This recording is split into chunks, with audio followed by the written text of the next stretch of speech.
Over the weekend, Iran held what its supreme leader might call a presidential election.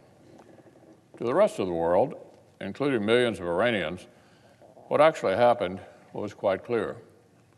The regime's favored choice was selected from a limited field of approved candidates in a carefully controlled bit of political theater. There's no doubt this charade works as intended. The Ayatollah got a president-elect with a record of strict adherence to his regime's revolutionary orthodoxy. Meanwhile, former presidential candidates who emerged as leaders in the popular 2009 Green Movement remain under house arrest. Like his predecessor, Ibrahim Raisi will serve as a figurehead while the supreme leader and the Islamic Revolutionary Guard actually run the show. But even rigged elections have consequences.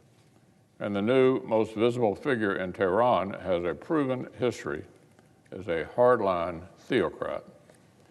For decades, from his time on a so-called death committee in the 1980s, the president-elect played an intimate role in the trial, conviction, and summary execution of political prisoners and peaceful protesters. There's no question he's an extreme hardliner, even in the Iranian context. And now he's set to be the so-called counterpart to President Biden as this administration re-engages eagerly with the world's most active state sponsor of terrorism. In some circles, a looming turnover in the top ranks of Iranian leadership is being spun as a reason for the White House to rush even faster than it already is toward restoring the Obama administration's failed nuclear deal. One particularly eager assessment in the New York Times called the next 6 weeks, quote, a unique window for clinching an agreement, like some sort of liquidation sale in which President Biden needs to take whatever he can.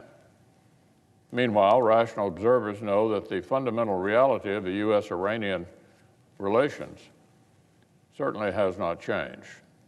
In the selection of a new hardline figurehead, and Tehran sends any signal, it's a reminder that showering the regime with sanctions relief and expecting a change in behavior is a reckless and damaging approach. In fact, President-elect Raisi has already said as much himself.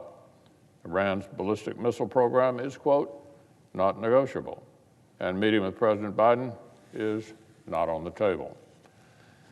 Of course, Iranian politicians and diplomats are known to lie and to dissemble, so we should pay closest attention to this regime's actions. What will they actually do? Here's the truth. Domestic political developments in Tehran don't absolve the Biden administration of its responsibility to confront Iran's nuclear and missile proliferation, its support for terrorism, its abuses of human rights, and its relentless efforts to destabilize the entire region. If President Biden hopes to earn bipartisan support for an Iran policy that could outlast his time in office, he needs to start explaining how he intends to respond as Iran ramps up threats against the United States and our closest partners in its backyard. So remember, Mr. President, the thousands of rockets Hamas fired at Israel last month were made possible by Iran. So were the precision-guiding munitions in Hezbollah's arsenal, and the ballistic missiles and UAVs launched into Saudi Arabia by the Houthis in Yemen, and the dozens of militia attacks on U.S. interests in Iraq carried out by Tehran's reliable acolytes. The Biden administration has had months to develop a coherent rationale for its eager engagement with the Iranian regime, months to hash out a better plan than rewarding terrorist sponsors with sanctions relief. An explanation to Congress is long overdue.